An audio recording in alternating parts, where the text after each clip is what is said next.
Welcome to Garth Kitchen Home. Like and subscribe, please. তো আমরা আজকে দেশি মুরগার মাংস রান্না করছি। তো পরিমাণ মতো তেল নিলাম। এই যে মাংসটা দেখেন, এই যে তেল। তো পেঁয়াজ আর লঙ্কা কেটে দিলাম পরিমাণ মতো, বেশি দিতে হবে না। পেঁয়াজ এই 5-6টার মতো দিলে হয়ে যাবে। কাঁচা লঙ্কা 7-8টা বা তার বেশি দিতে পারেন। তো এটাকে আমরা পেঁয়াজটাকে একটু ফ্রাই করে নেব।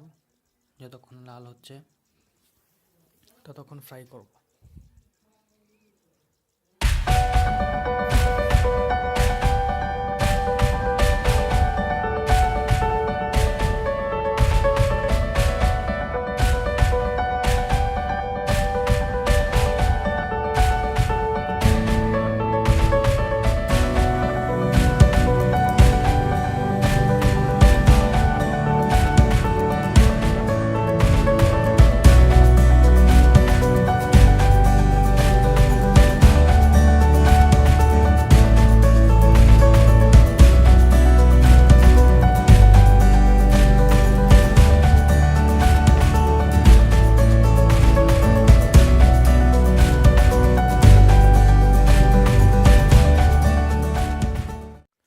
তো পেঁয়াজটা দেখতে পাচ্ছেন অনেকটাই ফ্রাই হয়ে গেছে। আর একটু লাল হলে আমরা মাংসটা ছেড়ে দিতে পারবো।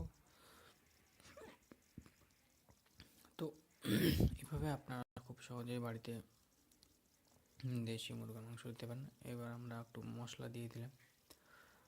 এটা হচ্ছে জিরা বাটা, আদা বাটাও দেওয়া আছে, রসুনের পেস্ট, আদা সব একসঙ্গেই দেওয়া আছে। তো ওটা দিয়ে একটু হালকা একটু ভেজে নেবেন, যেন ওটা গন্ধটা, মশলা কাঁচা মশলা তো গন্ধটা যেন না থাকে।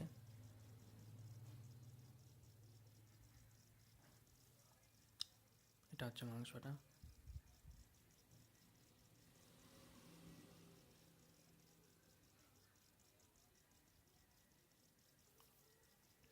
এটা হচ্ছে পরিমাণ মতো দেওয়া যায়। আপনি এটা একটু লাল করতে হবে। পেঁয়াজটা লাল হয়ে গেছে, মশলাটা লাল করলেই হয়ে যাবে। এবার আমরা মাংসটা দিয়ে দিলাম। এবার মাংসটা ভালো করে মিক্স করে নেব। শুকনো লঙ্কা দিয়ে দিলাম। রেসিপিটা আপনারা একটু দেখে রাখবেন। খুব সহজে বাড়িতে পদ্ধতি জানা না থাকলে খুব সহজেই সুস্বাদু মাংস রান্না করতে পারবেন।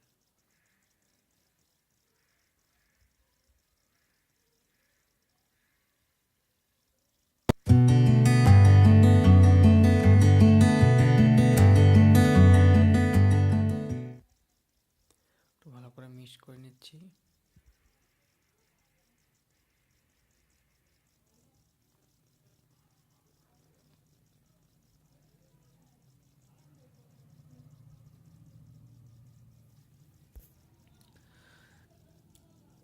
মাংসটা আপনারা দেখতেই পাচ্ছেন যে তেলে আমরা একটু ভেজে নিচ্ছি, যাতে মাংসর স্বাদটা বাড়ে। এবার পরিমাণ মতো টারমারিক পাউডার বা হলুদ দিয়ে দিলাম।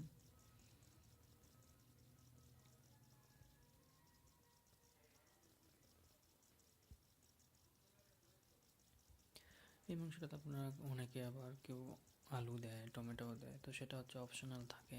যদি আপনি খান বা খেতে চান তো দিতে পারেন। পরিমাণ মতো লবণ দিয়ে দিলাম।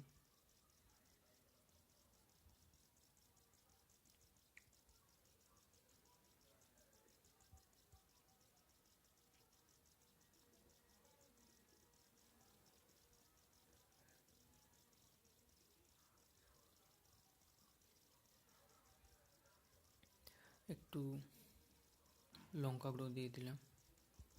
এটা নাও দিতে পারেন, কারণ এটা অনেকেই পছন্দ করে না, কেউ পছন্দ করে। এটা শুধু কালারটা হবে একটু।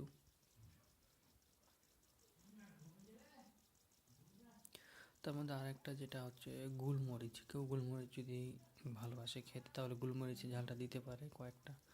কেউ বেটেও দিতে পারে, কেউ এমনি কয়েকটা 4-5টা দানা ফেলতে পারে, অসুবিধা নেই। আমরা 4টা দিয়ে দিলাম।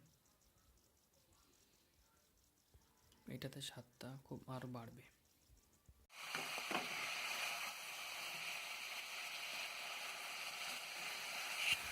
এবার আমরা মাংসটা একটু করে জল দিয়ে 15 থেকে 20 মিনিট মাংসটা একটু কষে নেব। যাতে মাংসের রঙটা দেখতে পাচ্ছেন, রঙটা কষে নিলাম। রঙটা এই রঙ আসে দেখেই খেতে ইচ্ছা করছে, তাহলে ভাবুন খেতে কত টেস্টি করবে। তো একটু করে জল দেবেন, একটু করে কষে নেবেন। 15 থেকে 20 মিনিট কষলেই, আর মাংসটা যদি একটু কাঁচা হালকা ভয় হয় তাহলে একটু কম কষলে হবে, একটু বেশি হলে একটু বেশি কষলে, এটাই। এই দেখুন আজকের মাংস একদম কমপ্লিট। তো ঝোলটা ইচ্ছে মতন দেবেন। আর হ্যাঁ, প্লিজ লাইক অ্যান্ড শেয়ার করবেন এবং সাবস্ক্রাইব করে রাখবেন পরবর্তী ভিডিও